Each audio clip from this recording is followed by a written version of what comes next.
अस्सलाम वालेकुम मेरे भाइयों दोस्तों। आज का जो हमारा टॉपिक है वो हमारे चैप्टर नंबर 3 का क्लास 10 की केमिस्ट्री का है, नाइट्रिक एसिड। सही है। तो आज के इस लेक्चर में हम नाइट्रिक एसिड को डिस्कस करेंगे, इसकी प्रिपरेशन, इसकी properties, physical properties, chemical properties और यूजेस। सही है। पिछले लेक्चर में हमने अमोनिया को कवर किया था, इस लेक्चर में हम नाइट्रिक एसिड को कवर करेंगे। तो ये नाइट्रोजन एंड ऑक्सीजन वाले चैप्टर में जो हमारा नाइट्रोजन का पोर्शन है वो खत्म हो जाएगा। फिर अगले लेक्चर से हम अपना ऑक्सीजन वाला पोर्शन शुरू करेंगे। सही है। तो चलिए शुरू करते हैं। नाइट्रिक एसिड हमारे पास क्या है भाई, इसका फॉर्मूला होता है हमारे पास HNO3। सही है। इसकी प्रिपरेशन पे अगर हम जाएंगे तो दो तरीके की प्रिपरेशन देखते हैं हम, एक लेबोरेटरी मेथड और एक इंडस्ट्रियल प्रिपरेशन। सही है। लेबोरेटरी में क्या होता है कि भाई हमारे पास ये जो आपके पास रिएक्शन लिखी है कि भाई पोटेशियम नाइट्रेट KNO3 को जब रिएक्ट करवाया जाता है सल्फ्यूरिक एसिड के साथ, तो ये जो पोटेशियम है के जो है ये इसका SO4 ले लेता है और बना लेता है K2SO4। सही है। और यही जो हाइड्रोजन है वो इसका NO3 लेके बना लेता है HNO3।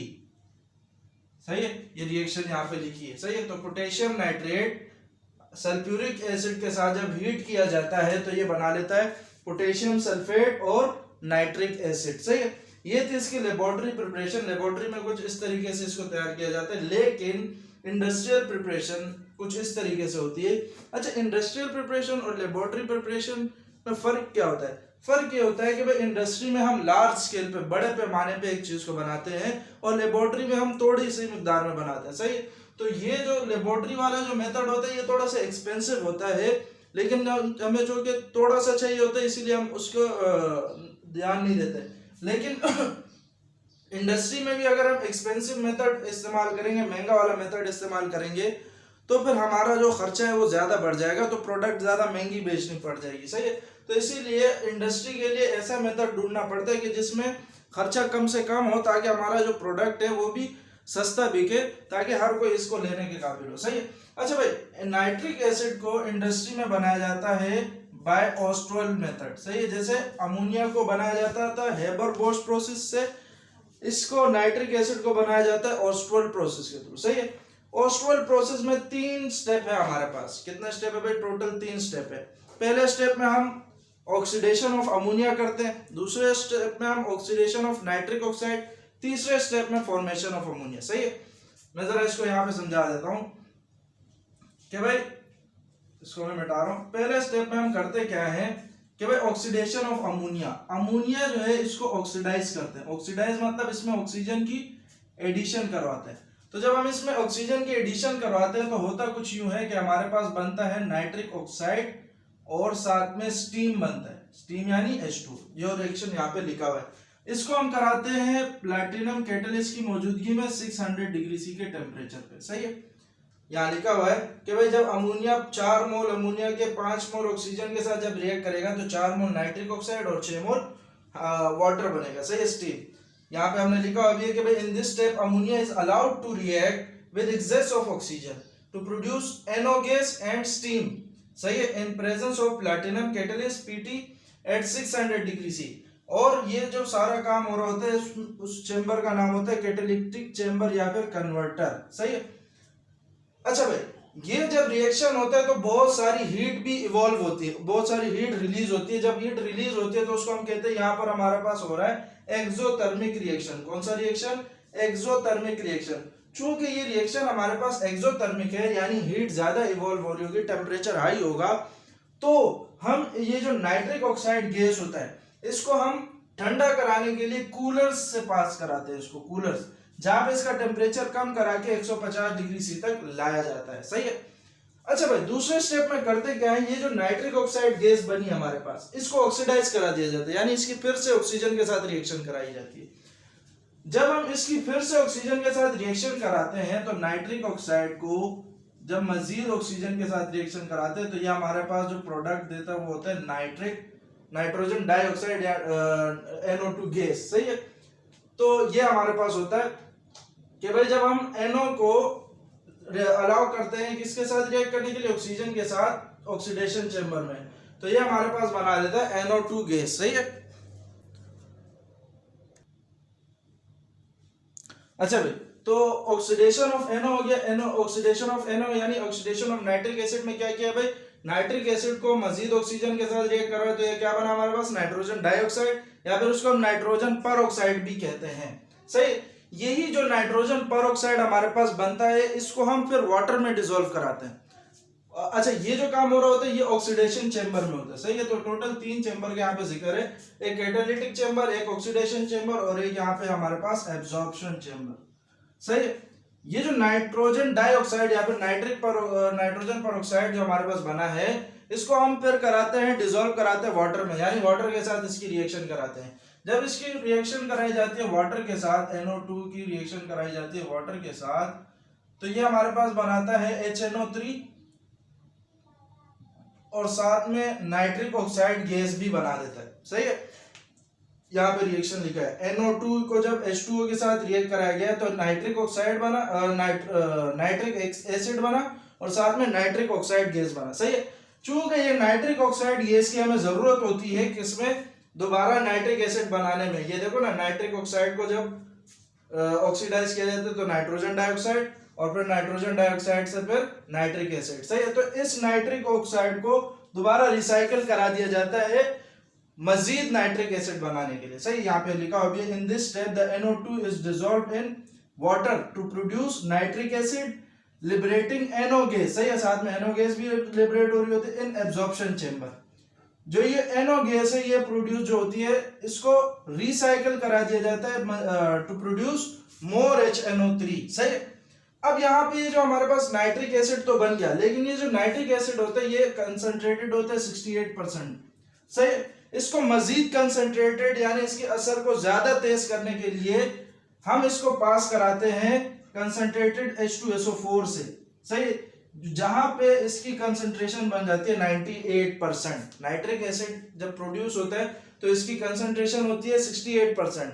तो इसकी कंसंट्रेशन को बढ़ाने के लिए हम इसको पास कराते हैं कंसंट्रेटेड सल्फ्यूरिक एसिड से, जहां पे इसकी कंसंट्रेशन हो जाती है 98%। सही है, ये था हमारे पास ऑस्टवर्ड प्रोसेस। ज्यादा इसमें कुछ है नहीं, 3 ही स्टेप्स हैं।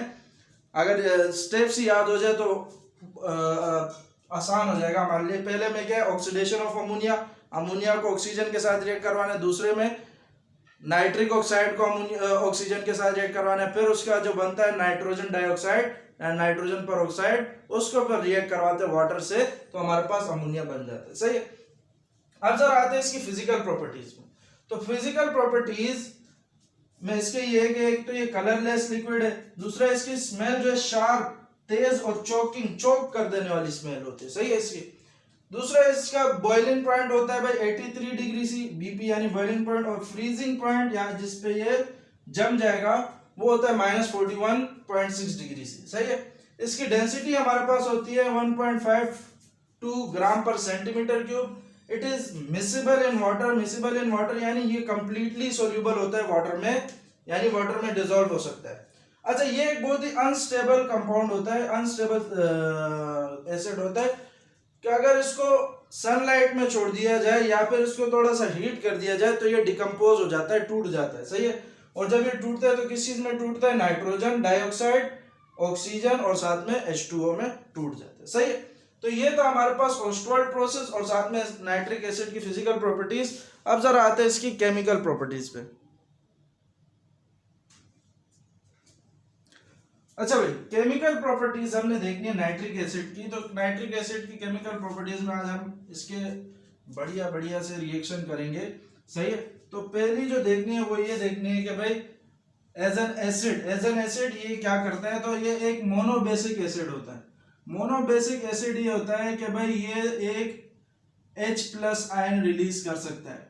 कितने, एक H+ आयन रिलीज कर सकता है, तो इसीलिए ये कहलाया जाता है मोनोबेसिक एसिड। सही है, अच्छा भाई, ये इसको जब अल्लाह आपका भला करे वाटर में डिसॉल्व कराया जाए तो ये कंप्लीटली आयनाइज हो जाता है। आयनाइज का मतलब ये है कि ये हमारे पास आयंस में टूट जाता है। सही है, NO3 अलग आयन बना लेता है और ये H जो है इस H2O के साथ मिलके H3O अलग आयन बना लेता है। इस पे प्लस चार्ज होता है, इस पे माइनस, इसको हाइड्रोनियम आयन भी कहते हैं। सही है, अच्छा भाई, दूसरा अगर हम इसके रिएक्शन देखे जरा alkalis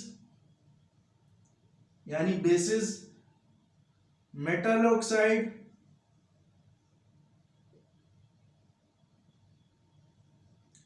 metal carbonates,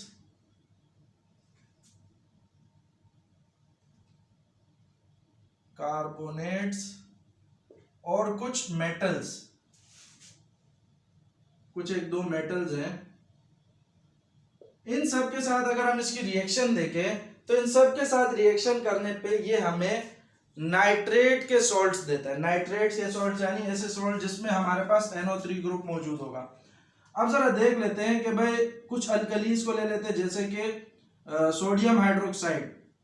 sodium hydroxide को जब HNO3 के साथ रिएक्ट करवाया जाता है तो ये Na जो इसका NO3 ले लेता है, तो ये बना लेता है NaNO3 से, ये कहलाया जाता है सोडियम नाइट्रेट।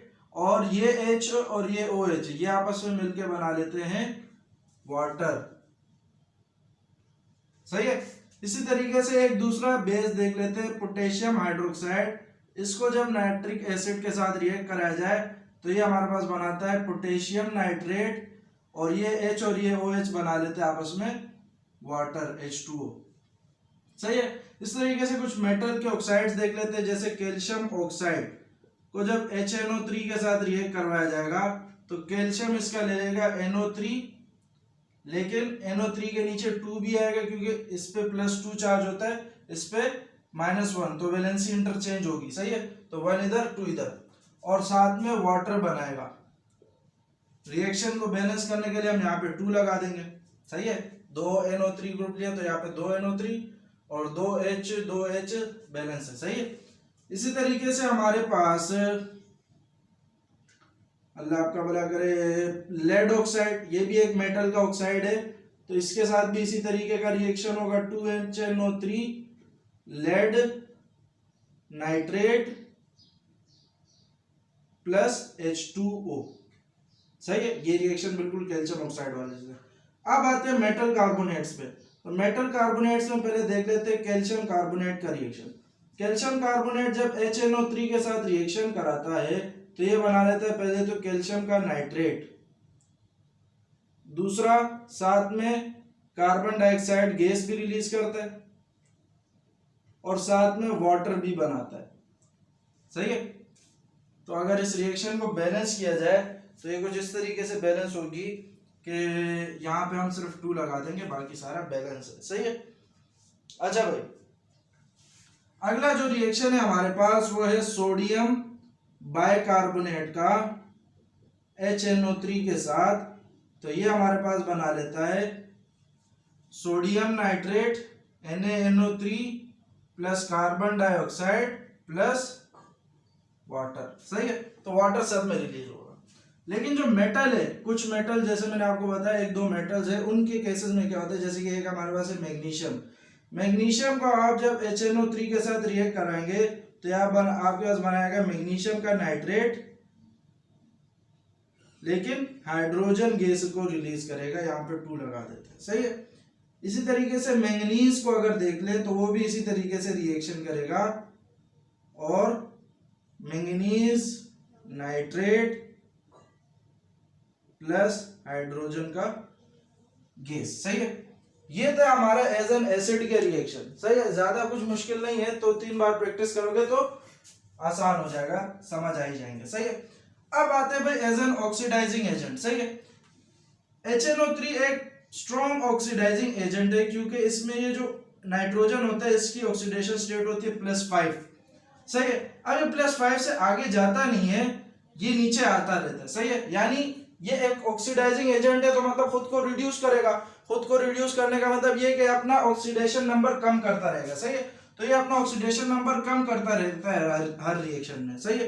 एक आप इसको इस तरीके से भी देख सकते हो, दूसरा हम रिएक्शन में देख लेते हैं कि किस किस तरीके से देख सकते हैं। अच्छा भाई, यहाँ पे लिख लेते हैं पहले तो reaction with non metal as oxidising agent में इसके हम 3 रिएक्शन पढ़ेंगे। Reaction with non metal, reaction with metal, reaction with some reducing agent. सही है। नॉन मेटल में चले हम पहले ले लेते कार्बन।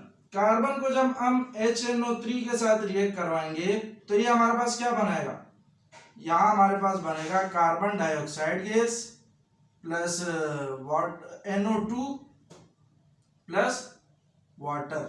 सही है, इस तरीके का रिएक्शन होगा हमारे पास इसमें। इस रिएक्शन को बैलेंस कराने के लिए हम यहाँ पे 4 लगा देंगे और यहाँ पे 4 लगा देंगे। सही है, कार्बन जब इसके साथ रिएक्ट करेगा तो कार्बन डाइऑक्साइड बनाएगा, NO2 अलग हो जाएगा और वाटर बना लेगा। सही है, इसी तरीके से सेम सिलिकॉन के साथ भी यही सीन होता है। 4 HNO3 आते हैं और एक हमारे पास सिलिका बना लेते हैं SiO2 प्लस 4 NO2 और H2O। सही है। अच्छा भाई, अगला जो है हमारे पास सल्फर के साथ ये किस तरह रिएक्शन करता है। जब ये सल्फर के साथ रिएक्शन करता है तो ये हमारे पास बनाता है सल्फ्यूरिक एसिड H2SO4, बाकी चीजें सेम है NO2 प्लस H2O। सही, इसकी रिएक्शन को बैलेंस करने के लिए यहाँ पे हमें लगाना पड़ेगा, अल्लाह आपका भला करे, 6 और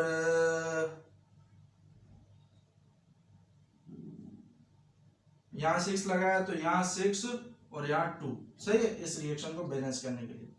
इसी तरीके से अगला जो इसका रिएक्शन है वो है फॉस्फोरस के साथ। फॉस्फोरस जब HNO3 के साथ रिएक्ट करेगा वो बनाएगा हमारे पास H3PO4 फॉस्फोरिक एसिड, बाकी सब सेम NO2 प्लस H2O। सही है, अब इस रिएक्शन को बैलेंस कर लेते हैं तो यहाँ पे आएगा हमारे पास 5 और H2O कितने बनेंगे भाई, हमारे पास H2O का एक ही मॉलिक्यूल बनेगा। सही है। इसी तरीके से आखिरी जो रिएक्शन है इसका वो है आयोडीन के साथ, I2 प्लस HNO3। यहाँ पे हमारे पास बनाता है HiO3 plus NO2 plus H2O।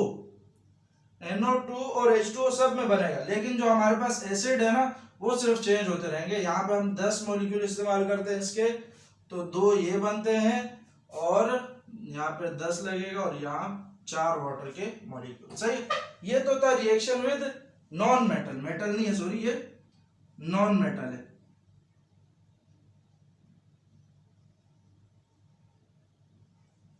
अब अगला जो रिएक्शन है वो आज देख लेते हैं रिएक्शन विद मेटल्स के साथ। सही है, तो मेटल्स के साथ देखते हैं कि किस तरीके से रिएक्शन करता है। मेटल्स के साथ भी इसके एक दो तरीके के रिएक्शन है कि reaction with metal,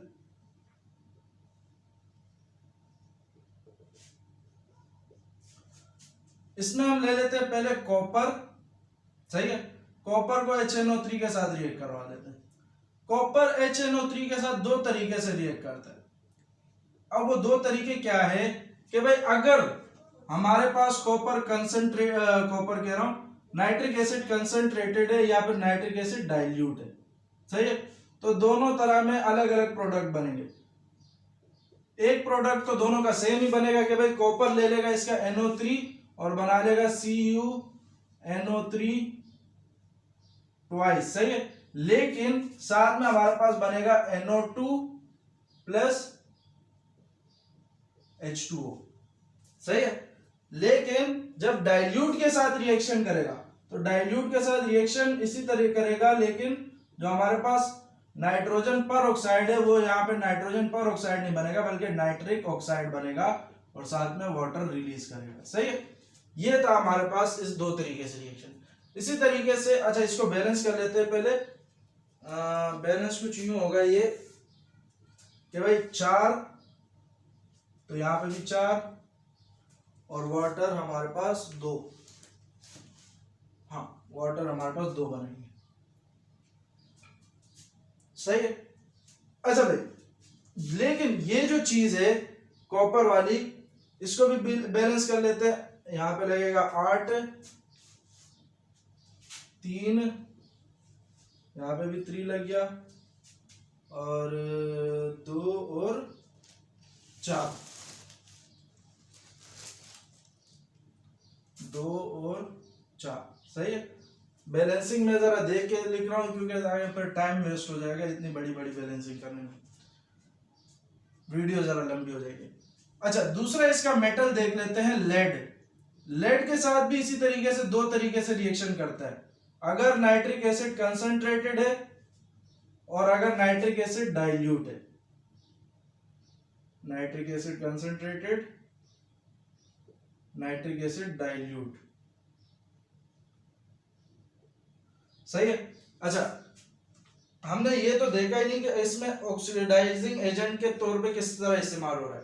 oxidising agent क्या होता है कि भाई जो दूसरे को ऑक्सीडाइज करेगा खुद को रिड्यूस करेगा। तो आप देख सकते हो इसमें कार्बन को इसने क्या किया, ऑक्सीडाइज किया। ऑक्सीडेशन क्या होता है, एडिशन ऑफ ऑक्सीजन। तो देखो नाइट्रिक एसिड ने कार्बन को क्या किया, ऑक्सीडाइज किया है ऑक्सीजन देके, और खुद को रिड्यूस किया है। हाँ, खुद को इसने क्या किया भाई, रिड्यूस कर दिया है। ऑक्सीजन को हटा के खुद को रिड्यूस कर दिया और इसको ऑक्सीजन देके खुद इसको ऑक्सीडाइज कर दिया। तो बाकी सब में भी यही किया। यहाँ पे भी आप देख सकते हो कि यहाँ पे ये खुद को रिड्यूस करता जा रहा है और दूसरे को ऑक्सीडाइज करता जा रहा है। सही है। यहाँ से अगर आप देखो तो यहाँ पे इसने इसको भी ऑक्सीजन दिया हुआ है, और इसको दूसरे तरीके से भी देख सकते हो कि भाई मैंने आपको ये बताया था कि भाई यहाँ पे +5 इसकी ऑक्सीडेशन स्टेट होती है। ऑक्सीजन की वैलेंसी होती है 2, सही, -2। तो 2 वैलेंसी है तो -4 हो जाएगा। तो -4 है तो इसकी कितनी होगी, +4। कैंसिल करने के लिए नाइट्रोजन की +4 होगी। तो देखो +5 से क्या हो गया, +4, यानी ऑक्सीडेशन स्टेट कम हुई है। ऑक्सीडेशन स्टेट के कम होने का मतलब क्या है कि यहाँ पे रिडक्शन हुई है। इस तरीके से यहाँ पे भी -2 होता है ऑक्सीजन का, तो इसको कैंसिल करने के लिए नाइट्रोजन का कितना होगा, +2। तो यहाँ पे +5 से कहाँ गया, +2 पे, यानी ऑक्सीडेशन नंबर कम हुआ है तो रिडक्शन हुई है। सही है नाइट्रिक एसिड की। अच्छा भाई, यहाँ पे भी कुछ इसी तरीके का रिएक्शन है कि अगर कंसंट्रेटेड है तो हमारे पास बनेगा लेड नाइट्रेट, नाइट्रोजन डाइऑक्साइड बनेगा। लेकिन अगर हमारे पास डाइल्यूट है तो लेड नाइट्रेट बनेगा, लेकिन साथ में नाइट्रोजन ऑक्साइड बनेगा और H2O बना। सही है। इस रिएक्शन को भी बैलेंस कर लेते हैं। तो इसकी बैलेंसिंग कुछ इस तरीके से है कि यहाँ पे हमें लगाना पड़ेगा 4। सही है। यहाँ पे 4 लगा दिया, यहाँ पे 2, और साथ में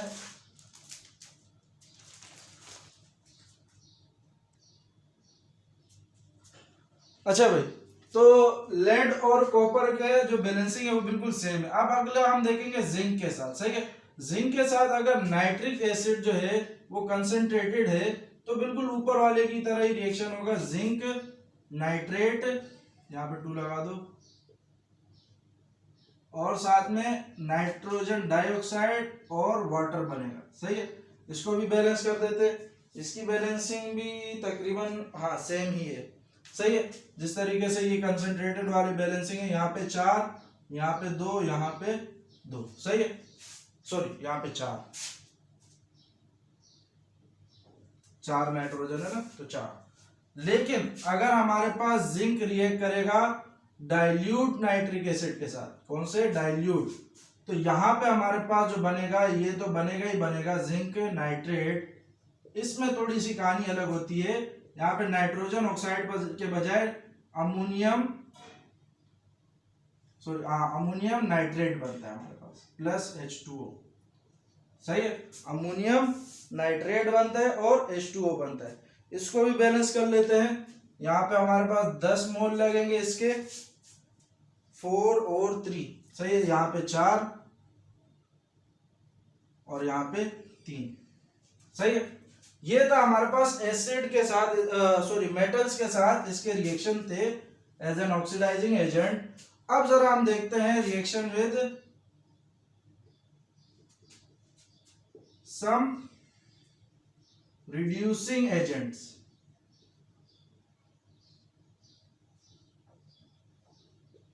सही है। खुद ये क्या है, ऑक्सीडाइजिंग एजेंट। अब इसकी रिएक्शन करा रहे हैं हम रिड्यूसिंग एजेंट के साथ। जैसे हाइड्रोजन सल्फाइड है, इसकी हम रिएक्शन करेंगे HNO3 के साथ, तो ये हमारे पास बनाता है, हमारे पास यहाँ पे क्या बना लेता है भाई, सल्फर अलग हो जाता है। ये खुद क्या है, एक रिड्यूसिंग एजेंट है, यानी खुद को ये ऑक्सीडाइज करेगा। ऑक्सीडाइज करेगा मतलब हाइड्रोजन को हटाएगा तो सल्फर बच जाएगा। हाइड्रोजन को हटाएगा तो क्या बचेगा, सल्फर बच जाएगा। और आगे हमारे पास यहाँ पे बना लेता है NO2 प्लस H2O। सही। अब इस रिएक्शन को जरा बैलेंस कर लेते हैं। तो ये हमारे पास आ जाएगा 2, यहाँ पे भी 2, यहाँ पे भी 2 लगा दो। सही। अगला जो रिएक्शन है वो है FeSO4 plus HNO3 in the presence of sulphuric acid H2SO4। तो यहाँ पे हमारे पास बनता ये है कि भाई Fe2SO4, इसके नीचे 3 आ जाता है, सही है। एक तो ये कंपाउंड बनता है, दूसरा हमारे पास बनता है नाइट्रिक ऑक्साइड प्लस वाटर, सही। अब इस रिएक्शन को जरा बैलेंस कर लेते हैं। तो ये हमारे पास आएगा 6 2 3 3 2 4, 6 2 3 3 2 4, सही है। हाँ, इसी तरीके से अब जरा इसकी एक और रिएक्शन देख लेते हैं, रिएक्शन विद SO2। तो SO2 प्लस H2SO4 HNO3, ये जब रिएक्ट करेंगे तो ये हमारे पास बना लेंगे, एक तो H2SO4 बनाएगा, दूसरा हमारे पास नाइट्रिक ऑक्साइड नाइट्रोजन डाइऑक्साइड बनाएगा, सही है। इसको बैलेंस कर लेते हैं, 2 और 2, सही है। आखिरी जो इसकी रिएक्शन है वो एज अ नाइट्रेटिंग एजेंट यानी नाइट्रेशन रिएक्शन। नाइट्रेशन रिएक्शन में क्या होता है कि जब हम बेंजीन यानी C6H6 को HNO3 के साथ रिएक्ट करवाते हैं तो यहाँ पे ये जो NO2 इसके साथ आके लग जाता है, यहाँ से इसका HNO3 से NO2 उठ के C6H5 और इसका एक हाइड्रोजन हटा देता है यहाँ से, तो ये 6H5 हो जाएगा और यहाँ खुद आके NO2 यहाँ लग जाता है। यहाँ से एक हाइड्रोजन हटा और यहाँ से हाइड्रोजन और एक ऑक्सीजन बचा, तो 2 हाइड्रोजन 1 ऑक्सीजन, तो यहाँ पे हमारे पास बन जाएगा वाटर का मॉलिक्यूल, सही है। ये थी हमारे पास इसकी केमिकल प्रॉपर्टीज। अब जरा इसकी यूजेस के बारे में देखते हैं।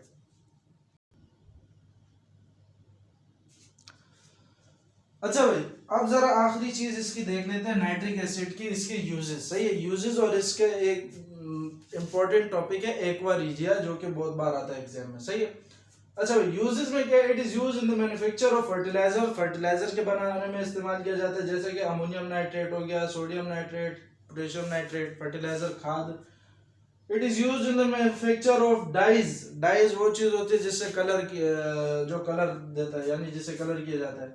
और एक्सप्लोसिव्स के बनाने में भी इस्तेमाल किया जाता है। एक्सप्लोसिव क्या होता है कि भाई धमाके वगैरह वाली चीजें, बम वगैरह बनाने में, सही है। It is used as a powerful oxidising agent, ये भी हमने देख लिया कि भाई पावरफुल ऑक्सीडाइजिंग एजेंट है। लेबोरेटरी में रिएजेंट के तौर पे भी इस्तेमाल किया जाता है। देखो रिएजेंट ये होता है कि एक होता है हमारे पास रिएक्टेंट और एक होता है रिएजेंट। जैसे कि हमारे पास मिसाल के तौर पे सोडियम हाइड्रोक्साइड हमारे पास रिएक्टेंट है, तो इसके लिए जो हम रिएजेंट लेंगे वो लेंगे HNO3। तो HNO3 जब इसमें डालते हैं तो ये आपस में रिएक्शन कर जाते हैं, सही, रिएक्शन को स्टार्ट करा देते हैं, तो ऐसी चीज को हम कहते हैं रिएजेंट। तो लेबोरेटरी में हम इसको रिएजेंट के तौर पे भी इस्तेमाल करते हैं। इसको एज अ नाइट्रेटिंग एजेंट भी इस्तेमाल करते हैं, ये भी हमने देख लिया। और in the formation of aqua regia, और एक्वा रिजिया हमने अभी देखना है, सही है। एक्वा रिजिया को रॉयल वाटर भी कहा जाता है। एक्वा रिजिया एक ऐसा मिक्सचर है जो अपने अंदर गोल्ड को डिसॉल्व कर लेता है। किसको डिसॉल्व कर लेता है? गोल्ड को डिसॉल्व कर लेता है। गोल्ड को डिसॉल्व कर देता है। देखो भाई, हुआ कुछ यूं कि ये जो नाइट्रिक एसिड था ये डिस्कवर किया था जाबिर इब्न हयान ने, सही, जाबिर इब्न हयान ने बनाया था। उसने जब इस नाइट्रिक एसिड को आयरन के बर्तन में डाला तो उसने इसमें सुराख कर दिया, सही, यानी वो आयरन को डिसॉल्व कर रहा है। सिल्वर के बर्तन में डाला तो उसने इसमें भी सुराख कर दिया, यानी सिल्वर को भी डिसॉल्व कर रहा है। और जब उसने गोल्ड के बर्तन में डाला AU, तो इसमें उसने सुराख नहीं किया, यानी गोल्ड को डिसॉल्व नहीं कर पा रहा था। नाइट्रिक एसिड गोल्ड को डिसॉल्व नहीं कर पा रहा था, सही है। लेकिन जब इसमें उसने नाइट्रिक एसिड के साथ यहाँ पे उसने हाइड्रोक्लोरिक एसिड भी डाल दिया, तो उसने देखा कि भाई इन दोनों के मिक्सचर ने गोल्ड को भी डिसॉल्व कर दिया, यानी गोल्ड के बर्तन में भी सुराख कर दिया। तो यही कहानी है इसकी कि भाई जो हमारे पास मिक्सचर होता है नाइट्रिक एसिड और हाइड्रोक्लोरिक एसिड का, इसी को हम कहते हैं एक्वा रिजिया या फिर रॉयल वाटर भी कहते हैं, सही है। तो the mixture of concentrated nitric acid and concentrated HCl taken in the ratio of 1:3, यानी 1 HNO3 और 3 HCl लेंगे, इसके मिक्सचर को हम कहते हैं एक्वा रिजिया। फिर एग्जाम में एक सवाल आता है, how aqua regia dissolves gold, सही है। तो एक्वा रिजिया गोल्ड को कैसे डिसॉल्व करता है? तो एक्वा रिजिया गोल्ड को इस तरीके से डिसॉल्व करता है कि भाई नेसेंट क्लोरीन ये प्रोड्यूस करता है, नेसेंट क्लोरीन की लिबरेशन करता है एक्वा रिजिया, जो कि गोल्ड क्लोराइड बनता है जिससे। सही है, यहाँ पे हमारे पास ये है कि भाई ये मिक्सचर जो है इसका, यहाँ पे हमारे पास बन रहा है नेसेंट क्लोरीन या फिर एटॉमिक क्लोरीन। यही एटॉमिक क्लोरीन जब गोल्ड के साथ मिलता है तो ये गोल्ड के साथ रिएक्शन करा के गोल्ड का सॉल्ट बना लेता है, जिसको हम कहते हैं गोल्ड क्लोराइड। सही है, तो भाई एक्वा रिएजेंट गोल्ड को कैसे डिसॉल्व करता है? By the liberation of nascent chlorine, और वो नेसेंट क्लोरीन जाके गोल्ड से रिएक्ट करा के क्या बना लेता है? गोल्ड क्लोराइड, जो कि सोल्यूबल प्रोडक्ट होता है। सही है, तो यहां तक था हमारे पास नाइट्रिक एसिड। इसके हमने प्रिपरेशन भी देख ली, ऑस्ट्रोल मेथड, फिजिकल प्रॉपर्टीज भी देख ली, केमिकल प्रॉपर्टीज भी देख ली। केमिकल प्रॉपर्टीज थोड़ी सी मुश्किल है, उसको जरा प्रैक्टिस वैक्टिस करोगे तो हाथ पे आ जाएंगे। सही है, और फिर इसके यूजेस और एक्वा रिएजेंट। सही है, तो इस टॉपिक को तैयार करें, पढ़ते रहिए। तब तक के लिए अपना ख्याल रखें। अल्लाह हाफिज।